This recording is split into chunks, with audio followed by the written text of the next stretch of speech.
तो फ्रेंड्स यहाँ पे जो नेक्स्ट सम दिया है वो हम लोग को यहाँ पे जो है फैक्टोरियल के लिए दिया है, फैक्टोरियल ऑफ अ नंबर। तो यहाँ पे भी आपको कोड दिया हुआ है और डीडी और साइक्लोमेसिटी, डीडी ग्राफ और साइक्लोमेसिटी की वैल्यू कैलकुलेट करने के लिए बोला है, और लास्ट में टेक्स्ट जो हमारा टेस्ट केसेस है उसको इंक्लूड करने के लिए बोला है। तो इसको कैसे करेंगे तो अभी हम लोग देखते हैं।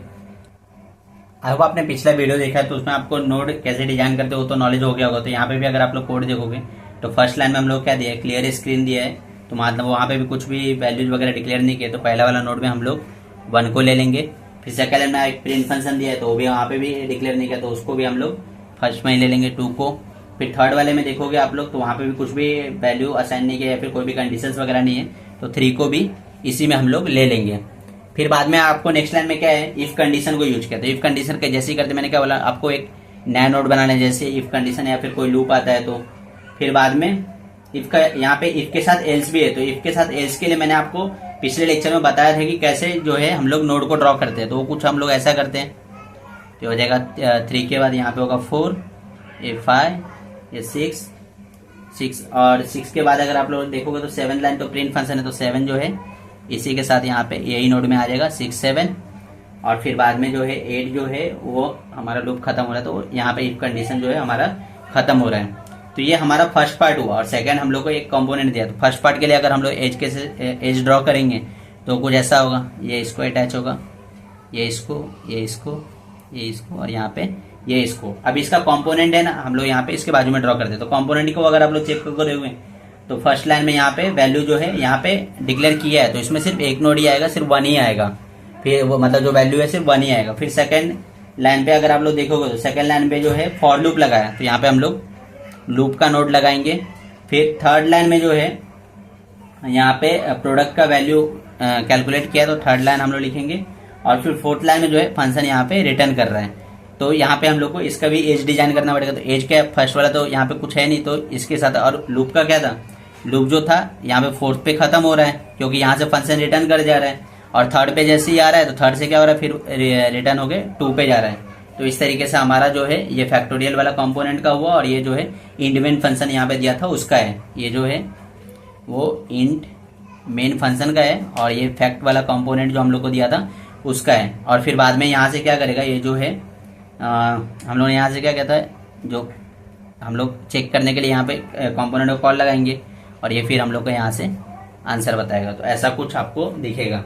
अब यहाँ पे साइक्लोमेटिक सिर्फ में अगर पहले वाले फंक्शन के लिए कैलकुलेट करूँ तो पहले वाले फंक्शन के लिए जो मेरा होगा यहाँ पे मेन फंक्शन के, तो वी ऑफ मैन एम अगर मैं कैलकुलेट करता हूँ तो वो मैं कैसे करूंगा, फॉर्मूला क्या था, edge minus number of node फिर प्लस 2 इंटू पी। तो अगर मैं इसको सिर्फ कंसिडर कर रहा हूँ ना तो इसको हम लोग को अभी देखना नहीं है। तो एज यहाँ पे कितना है, 1 2 3 4 5 है, तो हो जाएगा 5। नंबर ऑफ नोड कितने हैं, 1 2 3 4 5, तो नंबर ऑफ नोड भी 5 है, तो 5 में से 5 गया। और यहाँ पे 2 और 1 सिर्फ अभी तो इसको हम लोग कंसिडर नहीं करेंगे, तो सिर्फ एक ही फंक्शन है, तो 2 इंटू 1, तो ये होगा 0 प्लस 2, जिसका आंसर आपको मिलेगा 2। फिर बाद में अगर आप लोग दूसरा वाला फॉर्मूला यूज करोगे तो आपको 2 ही आंसर मिलेगा। फिर बाद में हम लोग अगर ये फैक्टोरियल के लिए कैलकुलेट करें वी ऑफ एम, तो ये हम लोग को मिलेगा यहाँ पे H minus N plus 2 into P. Edge यहाँ पे कितना है, तो 1 2 3 4 है, तो 4 माइनस नोड कितना है, नोड भी यहाँ पे 4 है, तो ये भी 4 होगा प्लस 2 इंटू, अभी तो हम लोग सिर्फ इसको देख रहे हैं ना, मतलब ये वाले को पार्ट को नहीं देख रहे, तो ये सिर्फ एक ही होगा, तो 2 1 जा 2, तो ये होगा 0 प्लस 2, जिसका आंसर आएगा 2। और फिर बाद में अगर हम लोग पूरे के लिए देखेंगे, अगर पूरा मतलब जो हम लोग कोड दिया था ना, पूरे के लिए अगर हम लोग साइक्लोमेसिटी कैलकुलेट करेंगे तो ये हम लोगों ने जो कैलकुलेट किया है सिर्फ फैक्टोरियल के लिए किया है। अगर पूरे के लिए हम लोग को कैलकुलेट करना है तो वी ऑफ जी अगर हम लोग फाइंड करें, यहाँ पे इसको मैं एफ लिख लेता हूँ फैक्टोरियल के लिए, तो वी ऑफ जी हम लोग को क्या मिलेगा, तो फॉर्मूला क्या था, edge minus node plus 2 into P. तो यहाँ पे एज टोटल कितने हो जाएंगे, 5 इसके और 4 इसके, तो टोटल जो है एज है वो 9 हो जाएंगे। और नोड भी कितने हो जाएंगे, तो 1 2 5 इसके और 4 इसके, तो वो भी 9 हो जाएगा।